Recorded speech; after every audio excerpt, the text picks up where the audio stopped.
সালাম আলাইকুম রহমতুল্লাহ।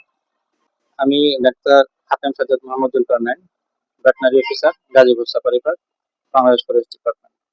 বাঘটা 4টা জানুয়ারি উদ্ধার হওয়ার পর আমাদের তত্ত্বাবধানে আমাদের ভেটেনারি টিম এবং আমাদের এখানে যারা আছে ওদের তত্ত্বাবধানে চিকিৎসা সেবা প্রদান করা হয়। আলহামদুলিল্লাহ, আল্লাহ শুকরিয়া যে এখন বাঘটা পরিপূর্ণ সুস্থ। আহ, আমাদের মেডিকেল বোর্ড দ্বারা এটা পরীক্ষা করা হয়েছে ছাড়ার উপযোগী কিনা। স্যাররাও যারা আসছিলেন ওনারাও সম্মতি দিয়েছেন যে এখন পুরাপুরি তার যে পা এবং শারীরিক যে অবস্থা পুরাপুরি সুস্থ।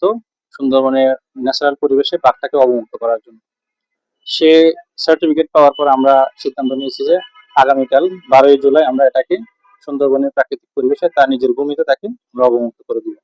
আপনারা কি অবস্থা পেয়েছিলেন? তখন কি ছিল বাঘের? কোথায় কোথায় আহত ছিল বা কি অবস্থা ছিল? বাঘটা একটা ফাঁদের মধ্যে আটকা পড়েছিল।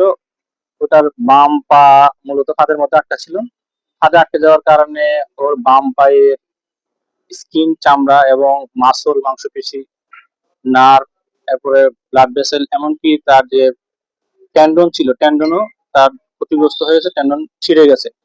ছিঁড়ে যাওয়ার পর আমরা ওটাকে ওখান থেকে নিয়ে আসার পর ট্রিটমেন্ট দিলাম। এর সাথে আরো পিঠের মধ্যে ঘা ছিল, তারপরে কানের গোড়ায় ঘা ছিল।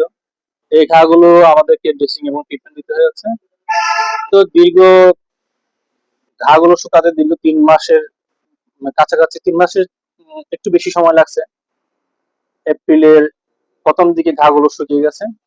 পরবর্তীতে ওকে লাইভ হান্টিং এর ট্রেনিং দেওয়া হয়েছে, প্র্যাকটিস করা হয়েছে। প্রথমত তাকে সকাল বিকেল ওষুধ দেওয়া হতো, যার কারণে তাকে মাংস পিস পিস করে দিয়ে ওষুধ সেবন করা হয়েছে।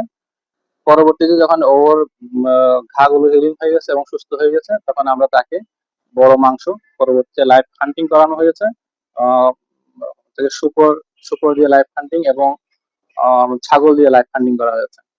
তাহলে লাইভ হান্টিং এ সে যেহেতু সাকসেসফুলি পারফর্ম করছে, পারফর্মের ভিত্তিতে আমরা এটাকে আহ, সুন্দরবনে ছাড়ার উপযোগী হিসাবে ধরে নিয়েছি। এবং ওর মধ্যে যে ফেরোসাস মানে হিংস্রতা, এটা পরিপূর্ণই আছে। এবং আপনারা দেখছেন যে এটা সবসময় আমরা পর্দা দিয়ে দেখে রাখি, কারণ ও এত হিংস্র যে কোনো মানুষ গেলে তাকে ধরার জন্য তেড়ে আসে। সুতরাং এটা সুন্দরবন ছাড়ার জন্য যথেষ্ট উপযোগী। আপনার একটু নামটা যদি